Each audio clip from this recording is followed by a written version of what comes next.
Hello, hello, hello, everyone. I don't even know what to say. I'm just really freaking pumped and excited because today I am chatting with my really good friend, Melissa Van Oss, and we're going to talk about being an author, being a best-selling author, and the amazing work that she does today. So, Melissa, thank you so much for being here at our lunch hour. Thank you for having me. We always have a good time with our chat. So it's totally like pulling teeth for me to talk to you, right? It's basically us going live with our usual conversation. So we sometimes get a little bit ratchet, but that's okay. Whatever works. The truth is the truth sometimes, you need to hear the message. Absolutely, absolutely. Sometimes you gotta just kind of meander a little bit to get to that gem. But I assure you, friends, it is worth it because what this woman has to say is worth all the time, investment, energy in the world because she's amazing. So, Melissa, I want to start off by asking you, you write about, speak about, teach about the art of seduction. What landed you there? Like, where did that come from? I I love know, it. right? Especially because I'm from a small country town with one traffic light. Like I grew up on the farm, and more population of soybeans than people. So it's interesting to come to this time, place, space, and continuum. Yeah. So you probably are this way. I think, Rowena, because we talked about your book obsession slash budget, and so I know you're like a big reader. So I'm one of those kind of like readers that if I read something that sounds interesting or like, that sounds like I wonder if it will really work, then I'm like, all right, I'm going to try it out. So I actually just stumbled into reading about the art of seduction, the erotic mind, how the Mm, mind works, and studying about human nature and things like that. yeah. And the more I studied about it, the more interested I became. So I would do what I call like my little like social experiments where I love I'd it. read about the technique or the concept. I'm like, all right, let me try it out, see what the outcome is. And sure enough, most all the time it was, quote unquote, what it was supposed to be based on, the reading, the research, Mhm. the data, as they say. So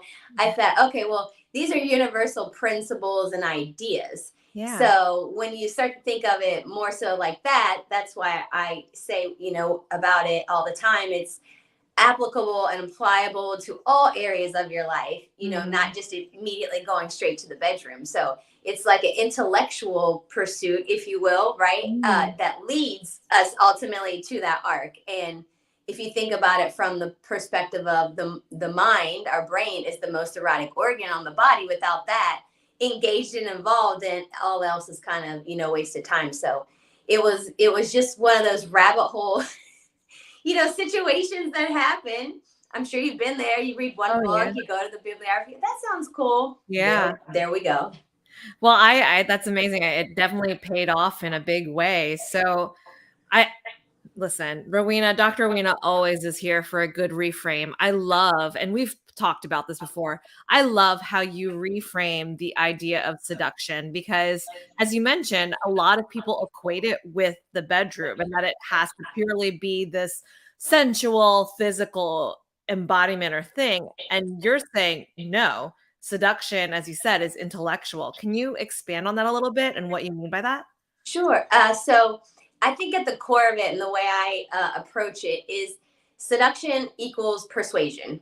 Mm, And, when you think about it like that all day, every day, essentially we're on both sides of that equation. Either we are trying to persuade, we're a business owner, an entrepreneur, a speaker, a parent, a mate to someone, pick up your thing, put it in the dishwasher. We're trying to pursue, persuade people all day anyway.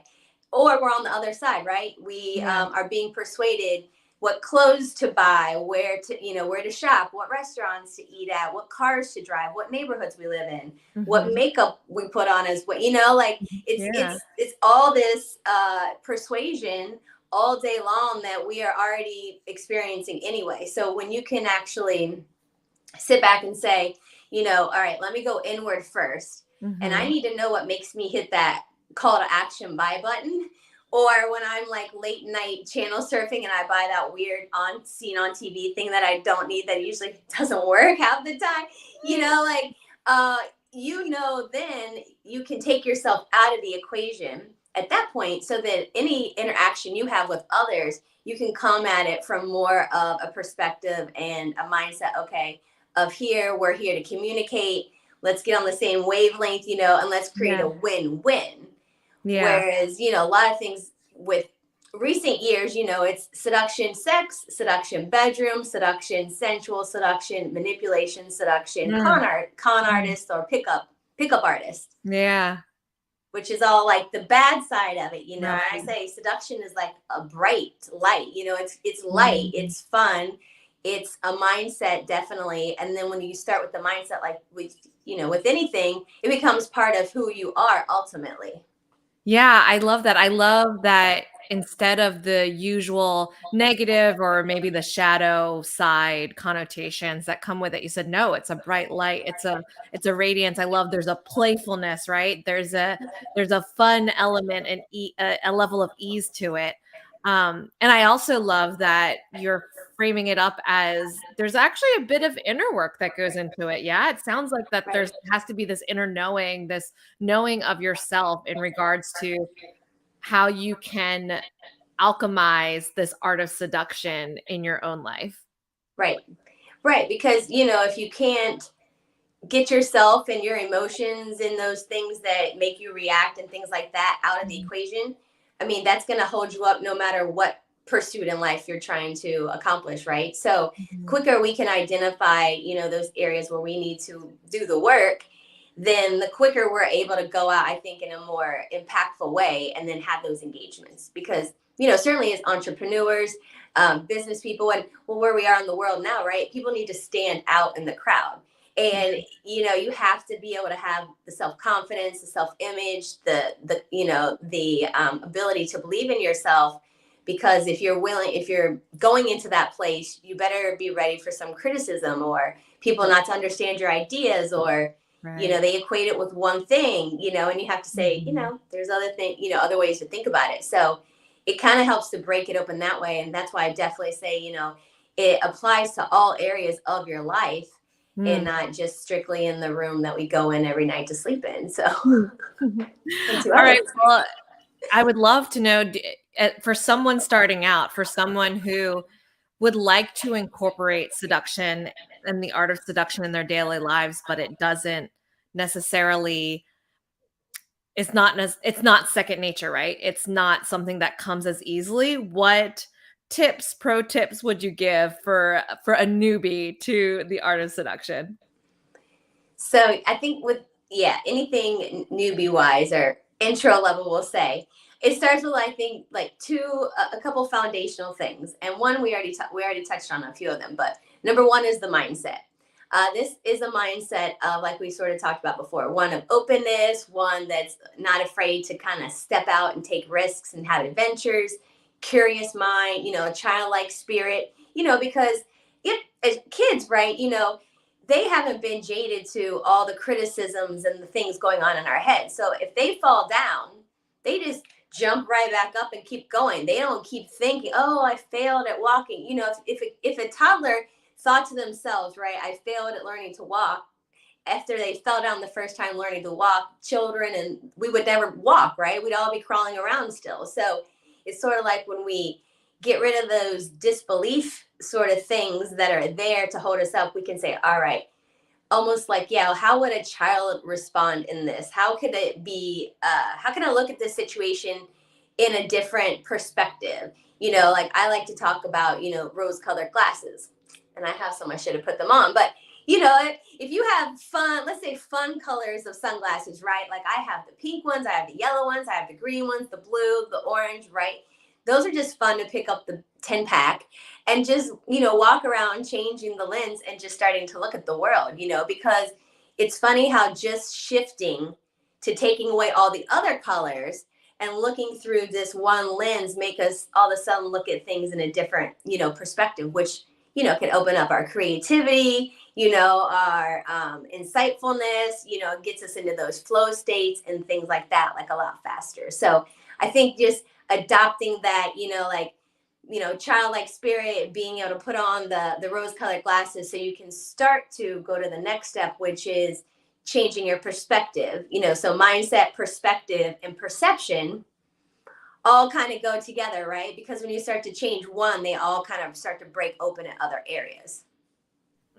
I love that, especially as someone that has a toddler, my little girl, just being able to witness her experience the world through her eyes. It's a fantastic reminder. But for those of us who may not have a toddler in the home, which, I mean, it's as fun as it is, it's also challenging, I'm not gonna lie.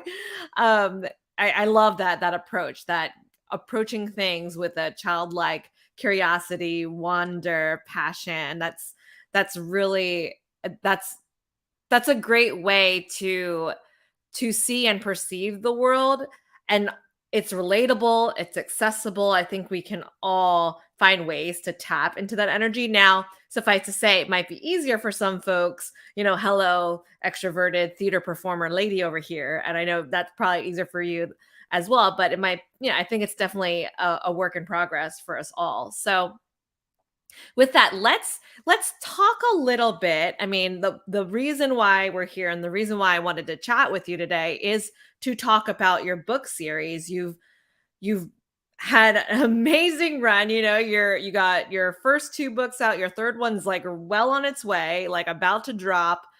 What motivated you to call your book series Seduction as a Second Language? I think that's such an awesome title. Thank you. Well, to me, it's one of those things where I say at the end of the day, you create a new mindset, start to look at things in this new shift and this new perspective and new light, it starts to, affect other areas of your life. And as I started to think about, the different ideas and principles that I created in the book called The Hierarchy of Seduction, I was like, well, this is sort of like a class, like a master class in, seduction and the mindset and human relations at the same time, because of the applications that it can be. So I thought, anything that you have to study for a long time to master, you ultimately want to master something, right? So it becomes second nature to you. So I want seduction to be second nature to you in the sense of it's just always there. So when we think about a language, we ultimately want to master a language and speak it very well or as best that we can. So to me, seduction as the second language is the whole concept of living the lifestyle, having the mindset, and having that, we'll say that it factor, right? That aura about you, that once you get to the mastering stage or the top level of the hierarchy, that's where it's just like part of your DNA, like, of course, I know it's like not scientific DNA, of course, but your trait DNA, it becomes your default setting. So in the beginning, when you're trying to hone these skills and practice different things and, and working with people, building people's confidence and self-image and trying to write over those conditioned mindsets takes time. So as we evolve and get better along the way, our language skills improve. So we first start, we're like, what's that letter? Ah, like, and then like and it's like you're thinking back to a kid, like it was hard, like not hard, but it was challenging to learn how to read when we were learning the alphabet and how to put words and sentences together, right? So you essentially need that guide, which is me, to kind of fill in those gaps and shorten the window for you, so you just start getting to the master level, versus like still stuck on mindset, issues, or the application of using, for example, the triangle of desire, or those various things like that. The triangle of desire. That sounds so provocative and fun. Okay, so are the books laid out in this in what's the is it, as you mentioned, is it like beginner, intermediate, advanced, or how is the book series laid out? Sure. So the first book, Exploring the Art of Seduction, that kind of walks us through sort of a little bit of my origin story. Country mouse to city mouse. Some of my adventures I had along the way in the big city, shall we say, and then how I, got into, as I mentioned, just studying and reading about seduction and how that kind of snowballed. So the first book kind of starts with that and talks about the idea of the mindset piece of our equation and confidence. And me personally, from learning the art of seduction and just applying it and having my adventures and using it in my seduction laboratory I created, that's what I call my adventures. I was able to, build my confidence as a result. And then I noticed along the way that the grander I became or more over the top with certain things that I was doing and letting my confidence just be really bold, that it really like attracted to other people. So people would start out, very quiet and shy, and by the end, like, wow, who's this person, like just doing a lot, so it's sort of like the confidence I think is so important. And a lot of people with life, we get beat down, we have challenges, we maybe have bad bosses, it's what's going on in the world right now, it's a lot of negativity, so our confidence can take a hit like all the time. So to me, confidence is like one of the main things you need on your seduction tool belt, like like your hammer and nails, we got it. That's where we stop at book one. And then the second book picks up from there, and I introduce the concept of the hierarchy of seduction that I created. And that is loosely based on Maslow's hierarchy of needs.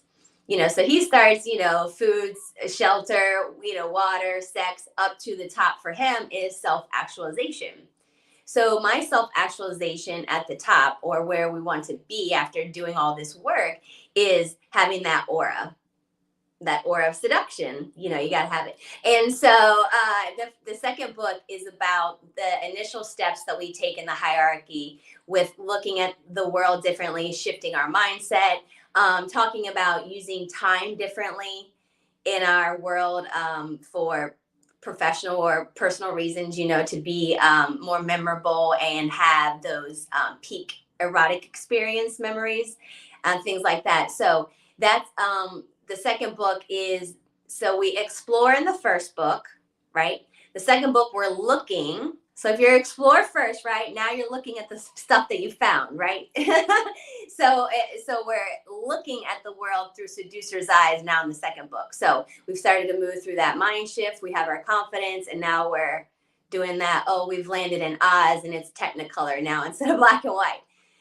So the third book is sort of where we wrap up the final steps on the hierarchy and put it all together, so that we really try to activate, awaken, trigger, get that aura to emit from us and become like part of who we are. So it kind of puts it all together at the end. And in the new book, the third book, I also included with each chapter some self-reflection writing exercises, like contemplation exercises to go along, because I thought, if we, with anything, in order to implement something, we have to give it that inward, thought process, and then we can try to use it and apply it. So I incorporated that, which is a little bit different in this last book, that will get people hopefully thinking about these pillars of ideas in their own way for their own life.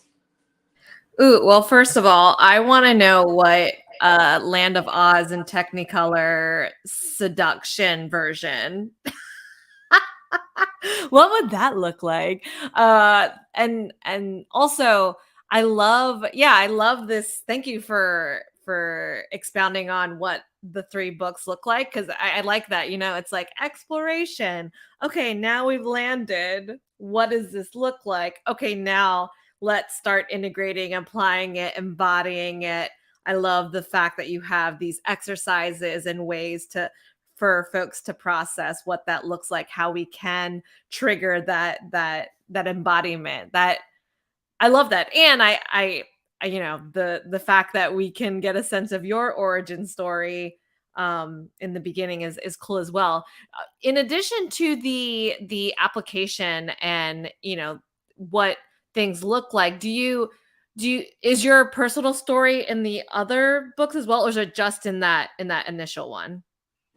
So my more origin story is in the first book, Uh-huh. but in the other books, I do incorporate like short, stories or anecdotes or tidbits from my adventures in Oz, in there along the way, because I think in order again for us to remember things, sometimes we need. So you get the information, right? You're doctor, so you get the information that the teacher is telling us, right, or the guide is telling us, and then we need some kind of way for our brain to remember it.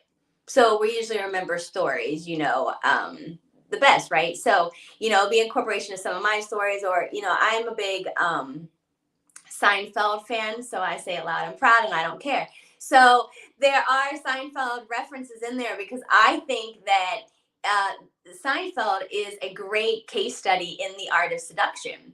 And I've played around with the idea of, all right, making even something to be like, here's all the seduction you can find in Seinfeld, the TV show. But I think that might be only the my next brain, book. That might be the next book, Melissa, is just maybe. all the Seinfeld and seduction. There you go. It's just like a kind of like Cliff Notes, right? But Right. it's the Seinfeld script and episodes and the Here's your seduction case study, and I think for to three-quarters of them, I would say, are more cautionary tales, right? Because with seduction, it's very powerful, and you can be, with any skill, right, you can become so powerful and so good at it that sometimes it can almost have a reverse effect sometimes, because people feel that confidence or that uh-huh. unshakable belief that we have in ourselves once we attain, right? So you have to always be prepared. That's the thing about what being a seduction person is, can take the emotion out of it, so no matter the outcome, it's okay, like you don't have the emotion Mm. tied to it. So if someone doesn't have their heart set on the outcome, or if someone changes course because you're kind of too good sometimes at what you do, and they just were like, like you went a little hot and then cold on me, like I can't take it, and they like Mm. ran away or something. So there are cautionary tales, and for sure, George Costanza on Seinfeld, he's a big cautionary tale with his relationship dynamics. I can't handle this Seinfeld analogy throughout. This is so good. But yeah, it's interesting. I appreciate you mentioning, that sometimes there's this detachment piece of it, and that we can't let, as you mentioned, our emotions get too wrapped up in it, because whether it's seduction, which, as you mentioned, it's this energy shift, it's this persuasive aura and embodiment. I mean, with any sort of, I talk about with my clients as well, right? Like when you're, what is it, new level, like what, new level, different devil, or whatever it is, right? There's always going to be people are going to see you in this different way. And sometimes, as you mentioned, there might be some there might be some ghosting involved, or it could be like unwanted people are attracted to you, or they're you have this magnetism about you, and it's like, oh shit, like do I want this? Yeah, I mean, you have to be careful, because when you have that it factor, it does bring people around to you, and for sure, if you have significant others or mates, or they could have jealous things or whatever, it can be a tricky thing. I know for me, it would be oftentimes I'm like, I'm not doing anything except for just being nice to people. Like, I'm from a small town, so we still are pretty still nice to people, even though I live in this city, and I walk fast now. Like, my Fitbit picks up when I'm walking as exercise. So, like, that's a different thing. But people can tell. I think when you're more engaging, because I've even had people say like, "Oh, you're not from around here, are you?" And they'll either say I'm from like New York City, I guess, because now I like have the city group, or they'll just say something totally random because they know somebody that maybe I resemble, or whatever, like a friend or something that they grew up with. But it's that way to kind of like be able to move in those moments that kind of helps you navigate, I guess you could say. I will say I have seen Melissa in action. She is just so welcoming, so, her energy, you're just drawn to her, she's got, like, the honey or whatever, the sugar, whatever sugar water, I suppose.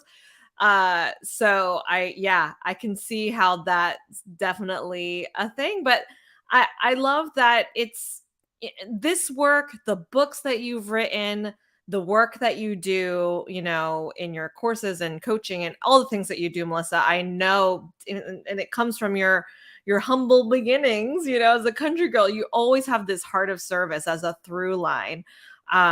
So I'd love, as we start wrapping up things, I'd love to, like, a final call to action as to why someone would not just want but need to have the art of seduction in their life. If someone's like, I don't know, like, Valentine's Day's over, blah blah blah, like, I don't care. Like, what's the pitch, I guess? Like, why should people need to pick up these books and know the art of seduction and have seduction as a second language, as second nature? Sure. Well, I was saying this before Valentine's this whole month is that Valentine's is just one of those things that we're being told to buy into, right? But if you really are a master at seduction as a second language, then you understand that you have the opportunity to have Valentine's Day every day. And you also understand that there's not only just interpersonal or romantic, seduction going on in our lives, but there's the social seduction as well. And for me, and I think, for a lot of us right now, especially who have pivoted and maybe are going into different things, left corporate or going into their own businesses and things like that, having the seduction as a second language mindset and the tools that I teach and coach on are invaluable for the business world as well, and entrepreneur mindset. So you can totally use the concepts of, like I mentioned before a little bit, triangle of desire. We automatically probably know what that means in personal relationships, but how could that relate to your business relationship? So we definitely, can go into that, and you use that to your advantage. Or something like the erotic equation. If you take the word erotic out of that and you talk about the pieces that make it up, it's attraction plus obstacles equal excitement. And you can take that model and you can use that in your business today in thinking about a marketing strategy or a nurture marketing campaign or an evergreen. Because if people are attracted to you, your brand, your service, or you as a human, then any obstacle that comes up, time, wait list, course not there yet, or whatever, to be launched car, the new next car season or the fashion line, right? That's why they're doing it. They're making us wait. They're giving us an anticipation. They're giving us an obstacle that we need to overcome. And the more we have to do that, the more excited we get. So using these pieces are, invaluable, I think, to your day-to-day life. And when you start, like, applying them and understanding them, you can just start to use them to your advantage in all sorts of, like, fun and creative ways that you actually probably didn't even think when you first even heard this idea. When, yeah, Rowena was like, hey, by the way. No, for real. I love this. I again, I'm here for a good reframe. I'm here for a good new perspective shift on seeing things. The I loved how, just in that quick example of taking the erotic equation and changing it and shifting it to apply to your own marketing and business. That's effing brilliant, Melissa. And I think what you're doing and how you are turning this, oftentimes provocative word and phrase on its head, and shifting the language and transmuting, like, what it means and how this can really help people's lives in all different areas. And I know you mentioned your little anecdotes, the cautionary tales, your own origin story, and how seduction isn't necessarily, again, personal relationships or bed. It doesn't have to be tied to that. It's tied to how you walk about the world as a business owner, as a friend, a mom, whatever, right? Like, it can permeate all areas of your life. And an amazing reminder of that. See, like, see, I'm getting very excited. So I have my hand gestures everywhere because I'm just so freaking pumped for you. I love it. I love it. Yeah. It's like, here we go. We're getting excited now. Yeah. Cause it's, No. it's just when you step, like you say, when you step back from what we perceive as the usual thing, it can take on this whole other life itself. So it's really like, at the end of the day, seduction lifestyle, Ooh. what you're about, so. I just had a flash of like, Seduction Lifestyle magazine or something like that, like a little vision. I I don't like know. that. Maybe we got a new idea brewing right here today. You guys are witnessing the next collab possibility between. There you go. You'll be the first to know. You'll be our beta testers. Right, right. So Melissa, thank you so much for being with us. Can you tell the folks out there how they can find you, where they can get this latest book, which is dropping tomorrow, friends? So wait and see, but let us know, yeah, how can people find more information? Sure. So I am on Facebook, which I'm sure you have me tagged in this group and whatnot, so you can connect with me that way. Same thing, you type my name in under LinkedIn, you'll find me there. And we will also be sharing through both those spaces tomorrow the link for the pre order book buying time. And the other thing I would say in the meantime, if you are on Facebook, I do have a Facebook group that is Seduction as a Second Language book launch group. So you're welcome to join that group. Tomorrow, when we are doing the launch, I'll be going live throughout the day.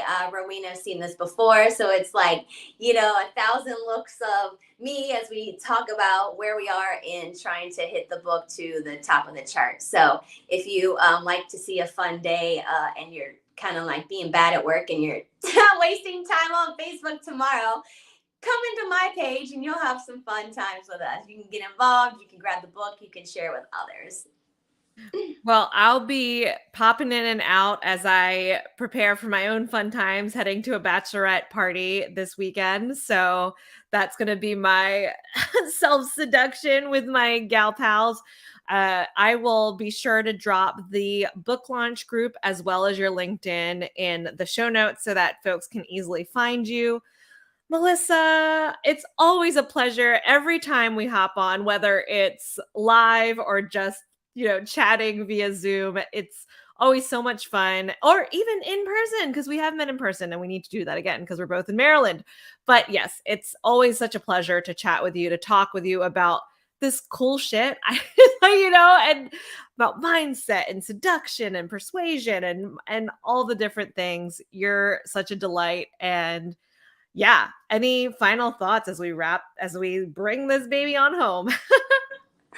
I'll just say I'll concur. We definitely will probably need a happy hour very soon, and that'll be a for sure thing. But yeah, I would just say if you have ever maybe had those issues with the confidence, or you feel like there's just some other avenue that you could go down to help fill yourself with more confidence and self-image, this is definitely a way to do that for, again, not only your personal relationships, but for those social situations as well. So yeah, I'm looking forward to sharing the new book in the series tomorrow with everyone.